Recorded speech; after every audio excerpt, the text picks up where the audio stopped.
येथे मी 20 गेजची तार घेतलेली आहे, 11 सेंटीमीटर एवढी आहे।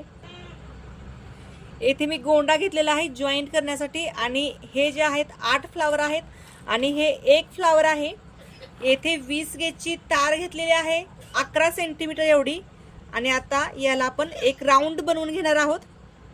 हे बघा, हा एक छान असा सुंदर राऊंड बनवून घेतलेला आहे आणि आता आपण याच्यामध्ये काही मोती ओवून घेणार आहोत। तर हे मोती ओवून घेऊया। याच्यामध्ये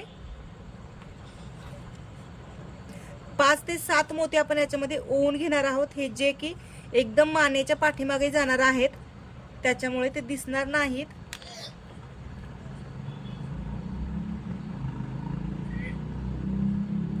तर हे बघा 7 मोती ओवून घेतलेत। त्याच्यानंतर ना एक फ्लावर ओवून घ्यायचा आहे, जे की याला वेज असतात, जो क्रिस्टलचा मणी आहे त्याला वेज असतात। त्या वेजांमधून मी हा इकडे पुढे पास करते, एकदम इझिली पुढे पास होत आहे, बघू शकताय। आणि आता एक मोती ओवून घेऊया, नंतर एक फ्लावर आणि नंतर एक मोती, असं करून आपल्याला हे 4 फ्लावर याच्यामध्ये जोडून घ्यायचेत। येथे 4 फ्लावर ओवून घेतलेत, त्याच्यानंतर एक मोती ओवून घेतला आणि आता आपल्याला हे जे आहे ते येथे पॅक करायचे, परंतु या मोत्याचं जे वेज आहे तर ते लहान असतं, तो याच्यामधून जाणार नाही, त्याच्यामुळे आपण त्याला नंतर अटॅच करणार आहोत। परंतु येथे आपल्याला आणखी एक मोती ओवून घ्यायचा आहे, म्हणजे बरोबर दोन्हीच्या मध्ये पॅक करताना ते फ्लावर आपण अटॅच करू। आणि सेम याच पद्धतीने इकडे देखील जसं ओवून घेतलेलं आहे तसंच आपल्याला इकडे देखील ओवून घ्यायचं आहे। तर हे पूर्ण ओवून झालेलं आहे, तुम्ही बघू शकता। इकडे 4 इकडे 4 मध्ये 2 घेतलेत आणि इकडे 7 इकडे 7, 8 पण घेऊ शकता, ते घेतलेले आहेत। आणि इकडे बघू शकता आपण जो क्रिस्टल ओवून घेतो तर तेव्हा याचा कलर जातो थोडासा, त्याच्यामुळे ही एवढी आपल्याला तार कट करून घ्यायची आहे आणि त्याच्यानंतर ना राऊंड बनवून घ्यायचा आहे। हे बघा, अशा पद्धतीने मी याचा राऊंड बनवून घेतला आणि आता आपल्याला हे पूर्ण पॅक करायचे। जर तुमचे फ्लावरला जर तार असतील तर याच ताराने ॲडजस्ट करा आणि जर तार नसेल तर पूर्ण तार घ्या अखंड आणि एकाच तारेमध्ये सगळं पॅक करून घ्या, ते देखील व्यवस्थित दिसतं आणि पॅकही छान होतं।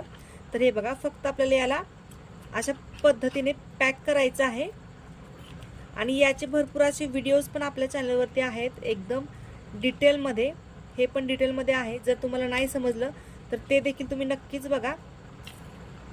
हे फक्त मी एक आयडियासाठी सांगत आहे, परंतु जे बिगिनर्स आहेत तर त्याने आपले आधीचे पण व्हिडिओज बघा, त्याच्यामध्ये पण एकदम डिटेल्समध्ये दिलेलं आहे।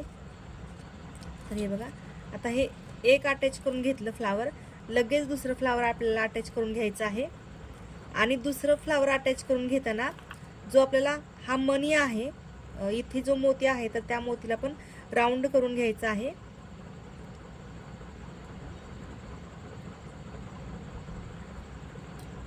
त्या मोतीला राऊंड केल्यानंतर ना हे कसं फ्लावर फिरत आहे तर तसं ते फिरणार नाही, का तर शेजारचा मोती त्याला जॉईंट असेल। तर हे अशा पद्धतीने एकदम फिटिंगमध्ये आपल्याला सगळं जॉईंट करून घ्यायचं आहे। तर ते मी तसं जॉईंट करून घेते सगळं, 4 फ्लावर आणि 4 फ्लावर झाल्यानंतर मधला अटॅच करूया।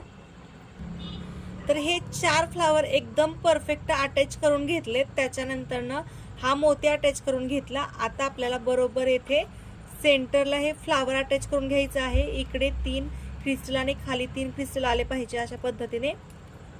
आणि आता हे बघा, ही जी तार आहे तर या तारेला अटॅच करून घेते मी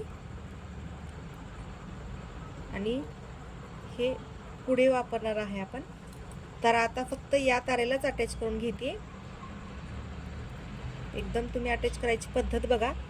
आपण हा जो फ्लावर आहे तर तो डायरेक्ट तारेतून ओवलेला नाहीये, त्याच्यामुळे एकदम परफेक्ट आपल्याला हा अटॅच करून घ्यायचा आहे। फक्त तो क्रिस्टलवरती आहे, त्याच्यामुळे आपल्याला याला स्पेशल एकदम छान एकदम ओढून पॅक करायचं आहे। हे बघा, अशा पद्धतीने मी कशा पद्धतीने पॅक करते बघा, एक एक मी घेत आहे आणि मग पॅक करते। याला एक एक राऊंड घेतला की नंतर त्याला एक राऊंड घेते. एका एका क्रिस्टलला मी पॅक करून घेतलेला आहे.